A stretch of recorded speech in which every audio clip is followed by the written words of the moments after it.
How's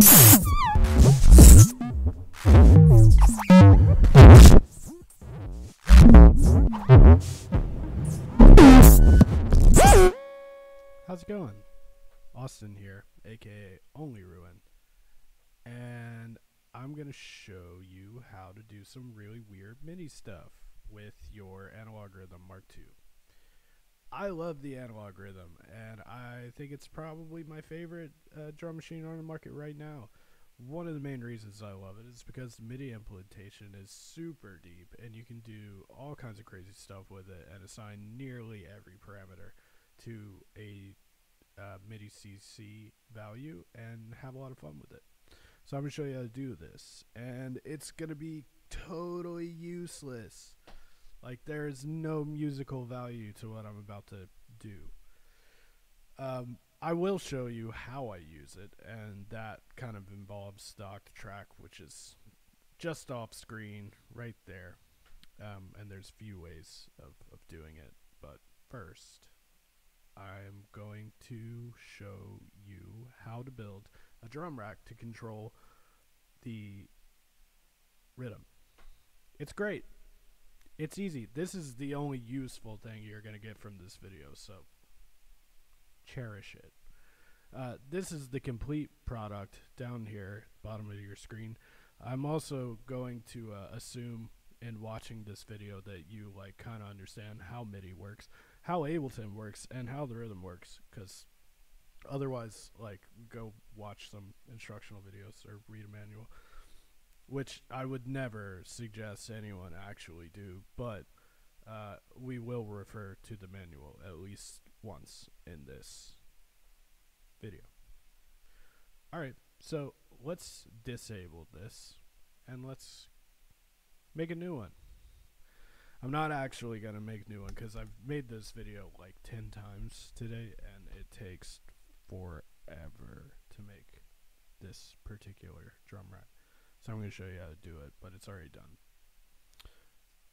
So what we have, got a drum rack, and we have 13 external instruments that you just, take an external instrument, drag it on over to a cell, and there you go. You got an external instrument on the drum rack. We don't need that one. Go away. I don't know. Maybe it just lives there now. That's fine. Oh, it's gone. All right. So really the most important thing in setting up the rhythm is making sure that you have your channels right. On this, I am using MIDI over USB with the Analog Rhythm. So I have each voice assigned to its own channel, which you don't have to do. Like, you can just assign the notes so you can use one channel, but then you can't send individual CC values to each channel. And the end goal here is to send 16 values, to modulate 16 values for each channel, plus one for the global effects channel. So that's why if you look at the strum rack, we have 12 corresponding to the 12 pads on the rhythm, and then a 13th for the effects, which does not need to be in the drum rack because you're not triggering it, but I keep it in here to just keep it clean, so you can save this as a preset, and it's all inclusive device to control your rhythm. So the most important thing here is for each of these, you're going to need to go into the chain list, and then you're going to need to look at the I/O. And I've already done this, but Ableton defaults the receive, you see the receive play columns here. Ableton defaults to C3 for play. So you need to change all of those to C1 in order for it to work, because that's the note that the Analog Rhythm is looking for when you play a note. So just make sure that those are aligned and it'll work. Here you go. The sounds here are the result of, at the beginning of this video where I was running a device that was randomizing everything, it messed with this kit.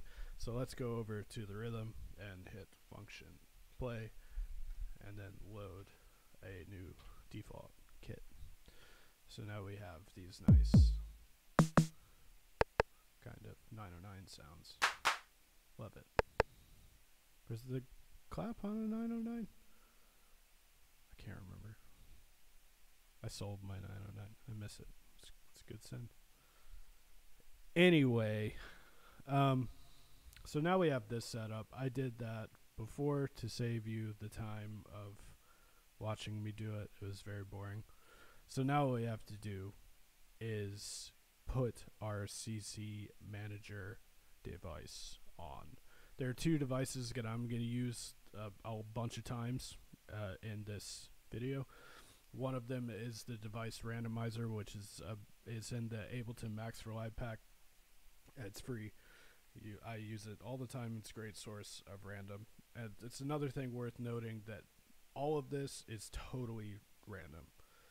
Like, if you want to be super controlled and send, thoughtful, purposeful Midi Cc messages, then this is not for you, because this is totally random. And the whole purpose is to create these, kind of weird non-repeating rhythms and sound design stuff that you can then resample and make weird grooves out of. That's what I'm trying to do. That is the intent and purpose. So that's one of the devices, is the device Randomizer. Here it is, right here. I'm gonna go ahead and put it down there. The other device I'm going to use is just a really simple Midi Cc Manager. There's a bunch of these. I use this particular one because it's 16. It takes 16 different values. And in my experience with the ones that are less, you can't chain them together, or you can only use one at once. So I had this device made with 2 or 3 instances of an 8 value CC map on, and then slowly realized that only one of them was working at a time. And I tried doing the MIDI lock thing. So if I'm missing something there, please let me know, because I'm not sure what that's all about, but it's super annoying. Anyway, I'm going to take this one. I'll link to this device that I use. It's also free. It comes in a pack of other Midi Cc management devices, and some of them randomize themselves, but I'm not super familiar with those, so I did not use them. And now we're going to get to the point where we have to consult the manual, which is dumb. I hate it. We hate it. But we're going to do it anyway. So let's go to the Analog Rhythm Mark II. It's a different drum. Nice. Cute. Love it. Here's all this boring stuff, and no one cares. Here's all this stuff you should not read at all. Don't read it. Stupid. Useless. Dumb. Don't need it at all. None of it. And we're going to find the MIDI index, and we're going to go to that. Ableton's going to be mad at me for not being on it, so I'm going to switch back. And then we're going to go back. These are the things we're going to look at. There's a couple parts of this that I'm not going to bother with. One is the performance CCs, because I'm not using anything like the onboard sequencer or the onboard performance controls on the rhythm, which I'm sure those are all great. It's like part of what makes this such an amazing drum machine, and all the Elektron stuff. The sequencers are amazing. But I'm not doing any of that for this particular demonstration. So I'm not going to bother with any of those. What I want to bother with is the general synth parameters. And you'll see that that's 16 to 23. It's 8 separate values for Midi Cc.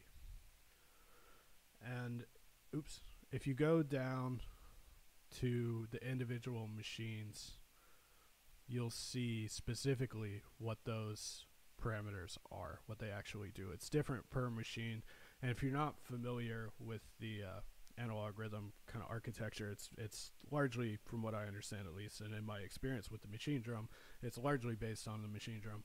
So if you go to one of the voices and you double tap source, it'll show you the available machines for each voice.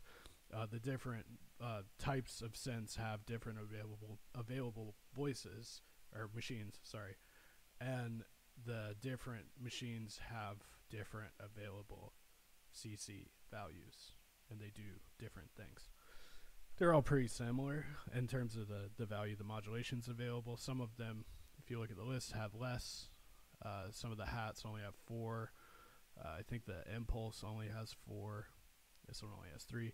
Most of them have 8.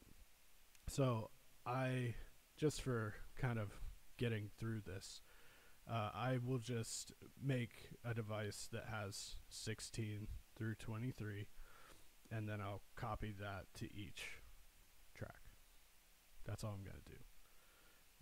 But that leaves us with an additional 8 values. Well, actually, let's see what that sounds like. So I'm going to type this in real quick.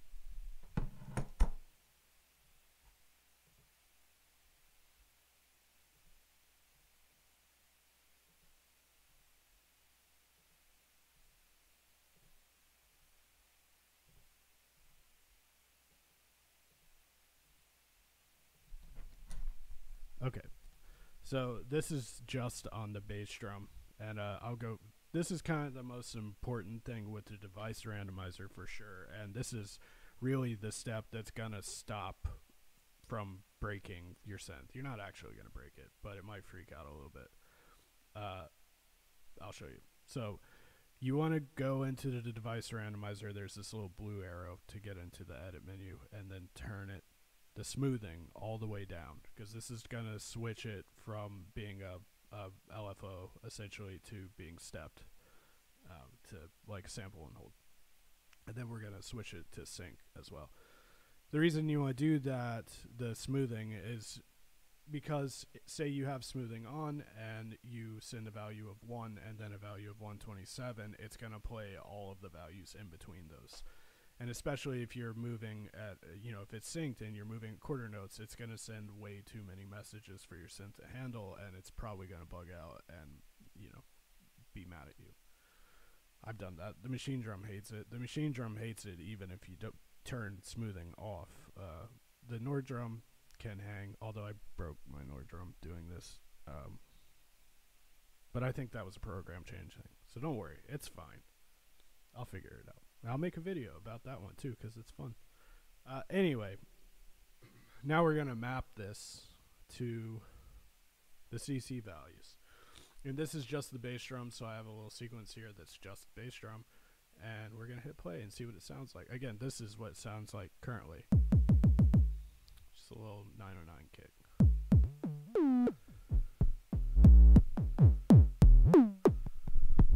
So there you go. Lots of modulations happening.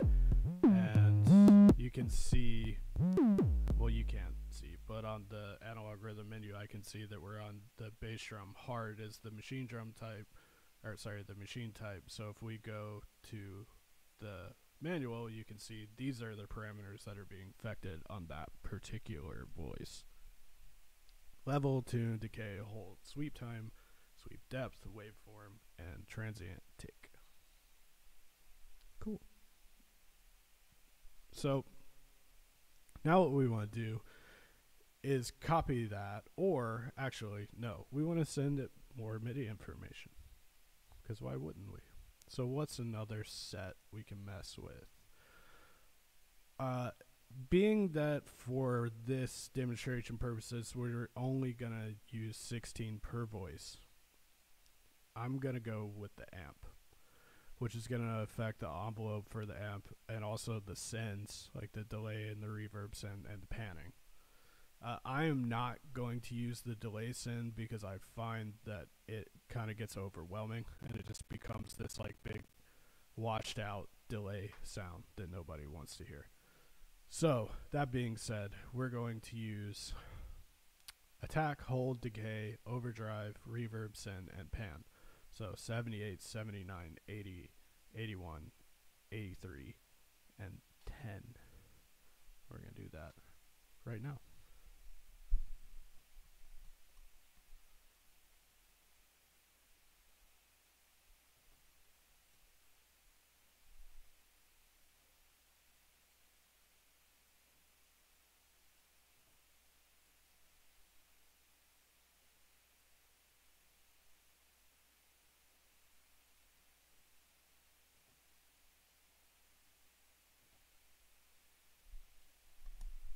Okay, So now we have that in, and this device randomizer is going to randomize those values as well. Let's see what that sounds like.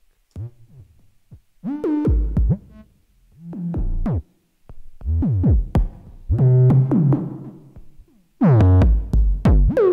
yeah, getting in there now.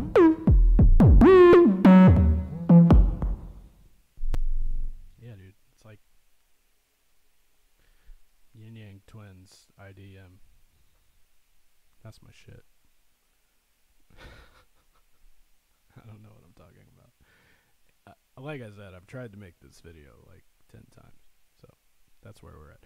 So let's pretend that I just copied this whole chain, which is really just the CC map and the device randomizer, to all of these channels. And here it is. Let's ignore the macros for now. We're not going to look at those. And let's unmap that. So now we have 12 channels of total randomization. And they're going to get pretty gnarly. Just so you know. This is not mapped. This should be mapped here. There we go. Okay. So, for the problem that I have with doing it this way is typically, once you're just throwing a bunch of random modulations at it, what you're going to really hear rhythmically are the rhythms of the modulation. Like, if you have everything set to quarter notes, it's going to sound just like straight quarter notes. Just modulations of straight quarter notes.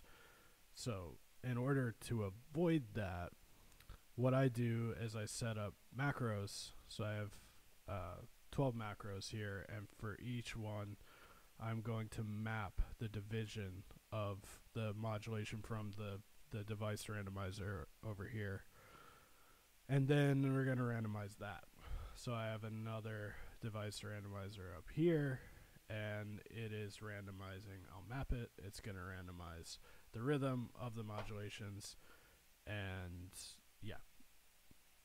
So we're going to just, this is completely and totally random, sending 16 on, well, no, that's not true. It's 14 on 12. I'm going to do some math real quick. Hold on.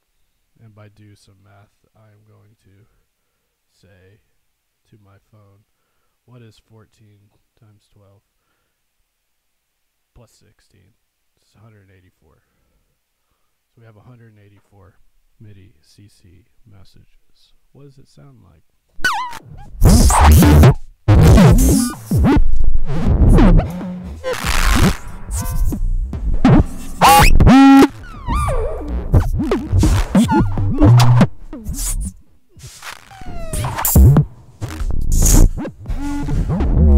Pretty fucking weird.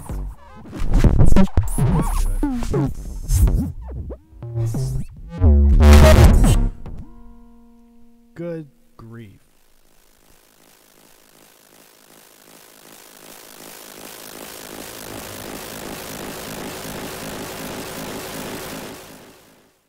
Sometimes you're gonna get that. So what the fuck am I supposed to do with this? Nothing really, like, immediately, honestly.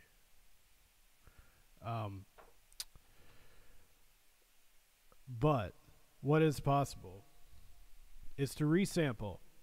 That's what we're going to do. We're going to resample this whole joint, and we're going to do something cool with it. So I'll show you how I'm going to do it. This is what I like to do. I stole this trick from Ned Rush. Ned Rush is a fucking genius. So if you haven't watched his shit, you absolutely should. Because when it comes to Ableton, like, I don't think anybody else has any idea what's going on. It's wild. Anyway, we're going to record, let's say, like 32 bars of this. And then we're going to chop it up into 1 bar samples, export it, put it on the Octatrack, have fun with that. I mean, I might just show you how to resample it, because the whole Octatrack thing might be a whole other vibe. That's the secret sauce, really. We'll get to that another time. But this is what I do. Let's go. Oh, I muted it. Shit. Oh,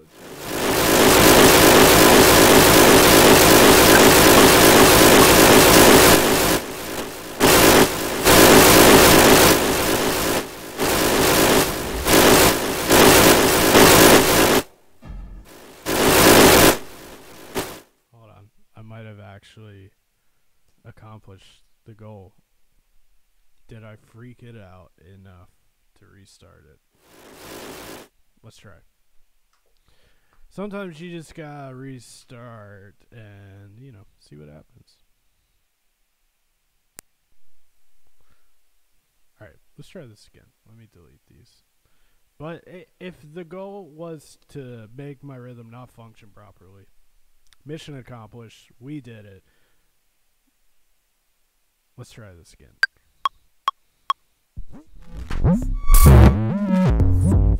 Alright, so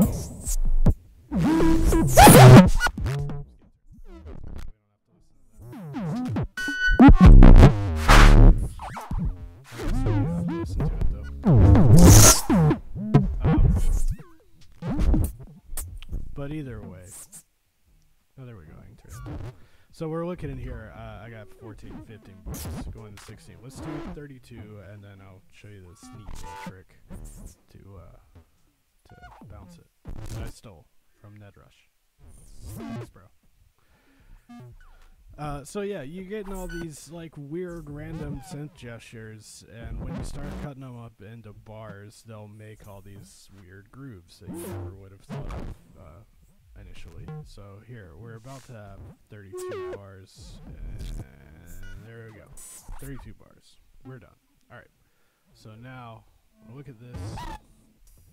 Okay. Everyone relax. Good lord. Alright, so now what we're going to do is we are going to take this track and, I mean, we can play it back. We can stop all these and you can hear what we just recorded. Bunch of movement. A lot of, like, very intense peaks. That'll come from... Oh, fuck. I didn't get into what I modulated with the effects. I should have done that. Oh, well.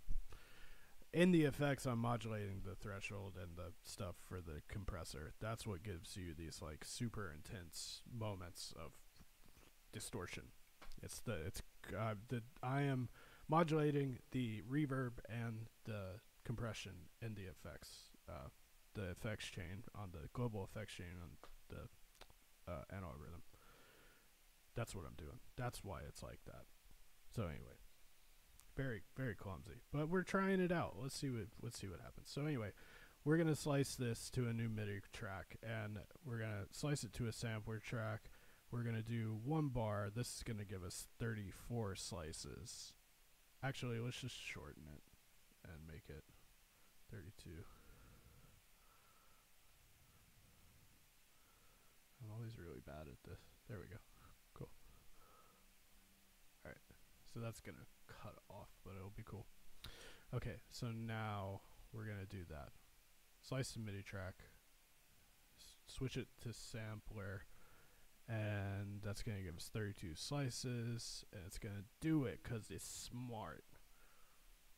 Alright, so now what we want to do is go in here and go to the zone editor. You ever seen the zone editor? It's pretty wild stuff going on in here, you know.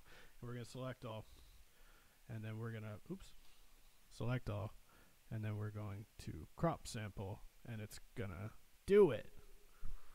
How cool is that?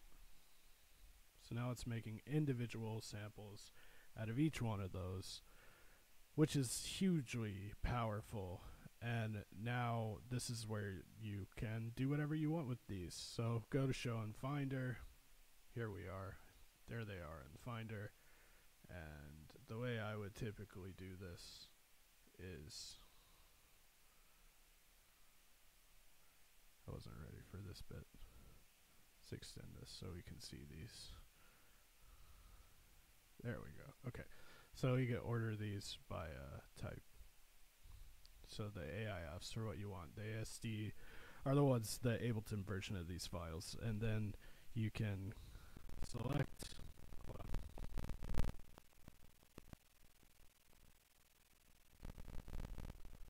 Shift. I have to keep switching back because there's weird clocking noise when I am not in live. Maybe I'll just minimize. Maybe that'll help. Anyway, so I have all these selected, or I don't. Hold shift and get those last couple. Also don't have a mic stand, so I'm just holding this microphone while I do this one-handed. All right, and then you can rename, you know, let's rename them Rhythm 3. This is the third time I've done this process. And I'll rename them, and then hook your Octatrack up and use them. Do weird stuff with them. I don't know. Do whatever you want. Don't ask me. Don't tell me. I don't want to know. Get out of here. That's it. That's the whole video. We're done. I'm probably going to clean this up. Try it again, but I think it's fucking cool. So thanks for watching. Drop a comment. Tell me what's good, what's bad. Be nice or don't, you know, whatever. Thank you.